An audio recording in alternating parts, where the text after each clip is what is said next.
இண்டிபெண்டன்ஸ்க்கு அப்புறம் இத்தனை வருஷமா நம்ம நாட்டுக்கு 2 பட்ஜெட் இருக்கும். ஒன்னு ரயில்வே பட்ஜெட், இன்னொன்னு பொது பட்ஜெட்.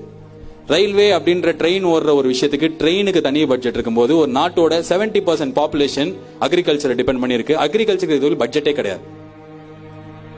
இதுல யார் இங்க இருக்க, நான் இதுல வந்து கத்துறது கை தட்டுறதுக்கு இல்ல, நம்ம யாருக்குமே இது தெரியும். அன்டில் ரீசெண்டா நான் இது யோசிச்சதே கிடையாது. நம்ம யாருக்குமே இது தெரியாது.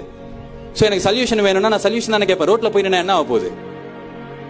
ஆமா 10 நாள்ல இப்ப நெடுவாசல் ரோட்ல நின்னோம், ஆமா தப்பு இது அப்படின்னு. ஆனா நெடுவாசல் மாதிரியே தமிழ்நாட்டுல மட்டும் 15 இடத்துல இந்த மாதிரி ப்ராஜெக்ட் போயிட்டு இருக்கு. யாருக்குமே தெரியாது. வாடிவாசல் முடிஞ்சிருச்சு, ரைமிங்கா இருக்கான்னு தெரியாது. நெடுவாசல் இப்ப அடுத்த ரோட்டுக்கு போ, அடுத்த ரோட்டு எத்தனத்துக்கு நம்ம ரோட்டுக்கு போவோம்? சோ என்ன சொல்யூஷன்? ஒரு வாட்டி அரவிந்த் சாமி வந்து காப்பாத்திருவார், சகாயம் ஐஏஎஸ் காப்பாத்திருவார், இல்ல ஆர்ஜே பாலாஜி காப்பாத்திருவார்னா யார் இவங்கலாம்? எதுக்கு வந்து இவங்க வந்து காப்பாத்தணும்? ஒரே ஒரு சகாயம் ஐஏஎஸ் சிஎம் ஆயிட்டா தமிழ்நாடு மாறிடுமா? எப்படி மாறும்? எத்தனை அரசியல்வாதி இருக்காங்க. ஒரு சிஎம் ஒண்டி மாத்திட்டா மீதி எல்லாமே அடுத்த நாளைக்கு மாறிடும். நம்ம எல்லாருமே பேசிக்கா கரப்ட். நம்ம எல்லாருக்குமே நம்ம பண்றது தப்பு அப்படின்னு ரியலைஸே நம்ம பண்ணிக்க மாட்டோம். இங்க இருக்கிற எத்தனை பசங்க லைசன்ஸ் வந்து 8 போட்டு வாங்கியிருப்பாங்க. நீ கை தூக்க தேவையில்ல, சொல்ல தேவையில்ல. பட் உங்களுக்கு தெரியும், மொத்த இவ்வளவு 2000 பேர் இருக்கிற கூட்டத்தில் 25 பேர் கை தூக்குவோம். நம்ம அப்பா எத்தனை பேருக்கு லஞ்சம் கொடுத்திருப்பாங்க. நம்ம வீடு கட்டணும்னா கவுன்சிலர் காசு கொடுக்கணும். நம்மளுக்கு இதெல்லாம் தப்பே தெரியாது. ஏன்னா இதான் இங்க தானே நம்ம இருக்கோன்னு. நம்ம இந்த சிஸ்டம்ல இருந்தோம்னா நம்மளுக்கு இந்த மாதிரி தலைவர் தான் கிடைப்பாங்க. சசிகலா வந்து எதிர்த்து ஒரு ட்வீட் போடுங்க, சசிகலா வந்து அவங்க பாட்டி எடுத்துட்டாங்க சொல்லுங்க அப்படின்னா, சசிகலா யார் எதிர்த்தாங்க? காமராஜ் எதிர்த்தாங்களா? சசிகலா பன்னீர்செல்வம் எதிர்த்தாங்க. பன்னீர்செல்வம் யாரு?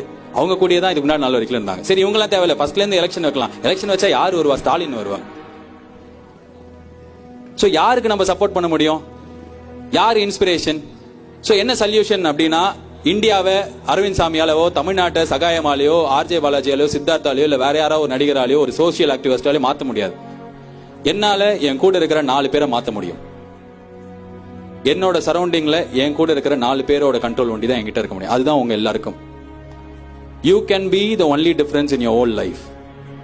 உங்களால ஒரு ஸ்டேட்டை மாத்த முடியாது, என்னால ஒரு ஸ்டேட்டை மாத்த முடியாது. நம்ம எல்லாருமே சின்ன சின்னதா இல்ல நான் இதுக்கப்புறம் கண்டிப்பா ₹1 கூட லஞ்சம் கொடுக்க மாட்டேன்னு நீங்க எத்தனை பேரால சொல்ல முடியும்?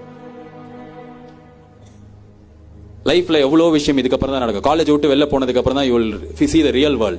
அந்த ரியல் வேர்ல்ட்ல நான் ₹1 கூட நான் மாறிட்டேன், அவ்வளவுதான். என்ன சுத்தி இருக்கிற என்னோட வைஃப், என் குழந்தை, என்னோட 2 பசங்க, என்னோட ஹோப் என்னோட 2 பசங்க.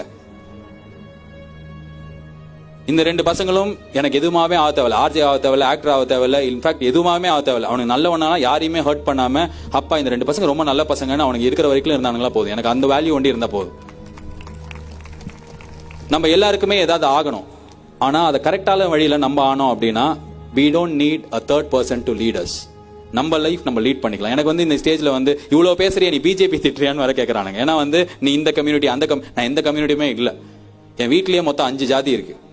நான் எந்த ஜாதின்னு சொல்லிக்கிறது, எந்த மதம்னு சொல்லிக்கிறது எனக்கு தெரியாது. ஸோ எல்லா கட்சியும் ஒண்ணுதான். அது டிஎம்கேவா இருக்கட்டும், ஏடிஎம்கேவா இருக்கட்டும், இல்லைன்னா பிஜேபியா இருக்கட்டும், இல்லைன்னா காங்கிரஸா இருக்கட்டும், எல்லாருமே வந்து நம்மளை ஏமாத்தி தான் இது வரைக்கும் வாழ்ந்துட்டு இருக்காங்க. சோ இப்ப எலெக்ஷன்ல நிக்க வேணாம் அப்படின்னா, ஆமா நீங்க ஐஏஎஸ் படிங்க, ஐபிஎஸ் படிங்க. அரசியல் சாக்கடை நம்ம மைண்ட்ல ஏதோ வந்து இது பண்ணிட்டாங்க, ரெஜிஸ்டர் பண்ணிட்டாங்க. போய் கவுன்சிலர் எலெக்ஷன்ல உங்க ஏரியால யார் நல்லவங்களோ அவங்க நிக்க வைங்க. ஒரு 10 பசங்க போய் பண்ணுங்க. ரொம்ப ஈஸி. உங்க காலேஜ் இந்த அவினாசி ரோட்ல அவ்வளவு மரம் இருந்தது நான் இருக்கும்போது, இங்க எங்க மரம் இருக்கு? என்விரான்மெண்ட் சயின்ஸ் ஒரு சப்ஜெக்ட் தண்டத்துக்கு படிப்பீங்க. எதுக்கு படிக்கணும் நம்ம யாருக்குமே தெரியாது. சும்மா அது எழுதினா பாஸ், ஒரு லீவ் போட்டா அரியர் விழுந்துரும். சோ அந்த சப்ஜெக்ட்ல காலேஜ் மேனேஜ்மெண்ட்டுக்கு நான் ஏற்கனவே அவர் பார்த்தார், பிரின்சிபல் சார் பார்த்திருக்காரு. ஐசிடி அகாடமின்ற இடத்துல இதே தான் சொன்னேன். காலேஜ் ஓனர்ஸ் டிசைட் பண்ணுங்க. என்விரான்மெண்ட் சயின்ஸ்ல 4 வருஷத்துக்கு இந்தாப்பா தம்பி உங்க 30 பேருக்கு இந்த குளத்தை கொடுக்குறோம், தூர் வாருங்க 4 வருஷத்துல. So you be the change. You don't expect GV Prakash to go to Neduvasal. GV பிரகாஷ்ல ஒரு வாட்டி போக முடியும், என்னால ஒரு வாட்டி போக முடியும், இன்னொரு நாள் 2 வாட்டி போக முடியும். இவங்கலாம் எதுவும் மாத்தலாம் கொண்டு வர முடியாது. நீங்க தான் உங்க லைஃப் மாத்திக்கணும், உங்க சரௌண்டர் மாத்திக்கணும். எனக்கு ஒரு சின்ன பையன் தெரியும், ஒரு ஸ்கூல்ல பேசினேன். அந்த பையனை 10வது படிக்கிற பையன் என் கூட சென்னை மைக்ரோல 3 நாள் வேலை செஞ்சான்.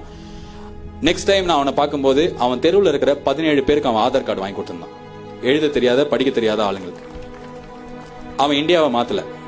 அவனால அதுக்கு மேல எதுவும் 10வது படிக்கிற பையன் அவன் லீவ்ல 17 பேருக்கு வந்து ஆதார் கார்டு வாங்கி கொடுக்கறதுக்கு அவன் காரணமா இருந்திருக்கான். அவன் தான் ஃபார்ம் ஃபில் பண்ணா, அவன் தான் கூட்டு போனா. அது கிடைக்கிற வரைக்கும் அவன் கூட இருந்தான். இது ஒரு பெரிய சேஞ்ச். ஆதார் கார்டு வந்து நல்லதா கேட்டதானே தெரியாது. ஆனா தயவு செஞ்சு உங்களால என்ன பண்ண முடியுமோ பண்ணுங்க. You be the change, don't expect others to be the change. இவ்வளவு பசங்களை பார்த்ததுனால உணர்ச்சி வசப்பட்டுலாம் பேசல.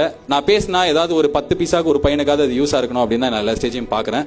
ஐ ஹோப் யாரா ஒருத்தருக்காவது நீங்க சேஞ்சா இருக்கணும்னு தோணி இருக்கணும். Thank you so much. And Anusha, நான் ஏதாவது தப்பா பேசியிருந்தேன்னா மன்னிச்சுக்கோங்க.